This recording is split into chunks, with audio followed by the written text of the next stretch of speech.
ایک سینئر مسلمان تاجر سے کسی ایک صاحب نے پوچھا کہ آپ کو خدا نے 95 سال کی عمر دی، یعنی تقریباً 1 صدی آپ نے جی، اس لمبی زندگی میں آپ نے کیا سیکھا اور کیا تجربہ حاصل کیا؟ وہ تاجر اس سوال کے بعد 2 منٹ چپ رہے۔ اس کے بعد انہوں نے نہایت سنجیدہ انداز میں کہا، کوئی تجربہ نہیں، بس پیدا ہوئے، بڑے ہوئے تو بزنس میں لگ گئے، شادی کی اور بچے پیدا کیے، بچوں کو سیٹل کیا، اب آخری عمر میں بچوں کا دکھ جھیل رہے ہیں اور موت کا انتظار کر رہے ہیں۔ موجودہ زمانے میں یہی ہر گھرانے کی کہانی ہے۔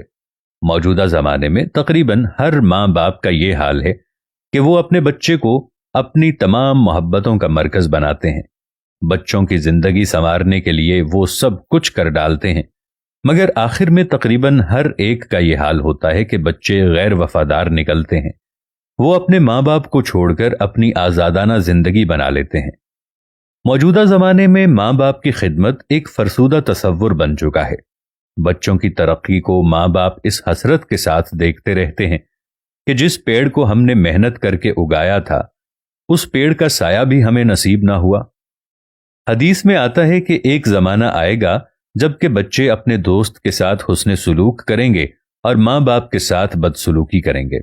یہ حدیث نبوی موجودہ زمانے پر پوری طرح صادق آتی ہے۔ آج ساری دنیا میں عمومی طور پر ایسا ہی ہو رہا ہے۔ اس واقعے کا سب سے زیادہ بڑا حصہ ان لوگوں کو مل رہا ہے جو ساری زندگی بچوں کو خوش کرنے میں لگے رہتے ہیں اور آخر میں ان کے حصے میں غم کے سوا اور کچھ نہیں آتا۔ مزید یہ کہ ایسے ماں باپ اس حدیث کا مصداق ہیں جس میں کہا گیا ہے کہ سب سے زیادہ گھاٹے میں وہ شخص ہے جو دوسروں کی دنیا بنانے کے لیے اپنی آخرت کو کھو دے۔ اس معاملے کو سمجھنے کے لیے اور مزید واضح کرنے کے لیے 2-3 پہلوؤں پر توجہ کی ضرورت ہے۔ پہلا یہ کہ بچوں کے والدین کی محبت اور بچوں کی بہتری کی تگودو کوئی غلط عمل نہیں، یہ عین فطری عمل ہے۔ اصل مسئلہ تب پیش آتا ہے جب آپ اسے ہی زندگی کا مقصد بنا لیں اور اپنے اصل مقصد سے غافل ہو جائیں۔ اعتدال ہی بہترین راستہ ہے اور یہاں بھی اعتدال کی راہ پر چلنا ہی درست عمل ہے۔ دوسرا یہ کہ آپ بچوں کی محبت میں حرام حلال کی تمیز ہی چھوڑ دیں اور بس بچوں کے لیے جو کچھ جیسے تیسے بن پائے اس کے حصول میں جت جائیں۔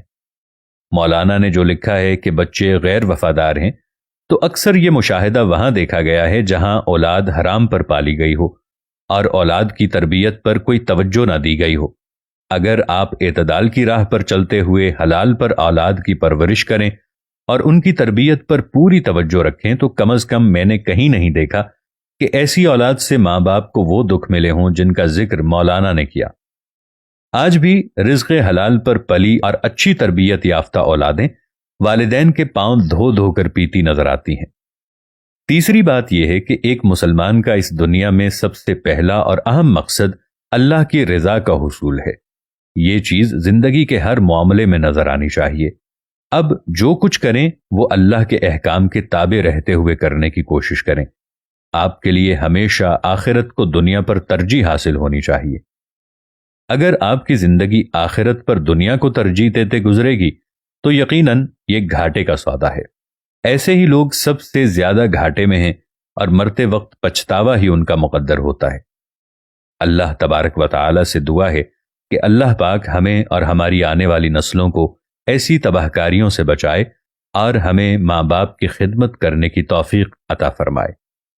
آمین یا رب العالمین۔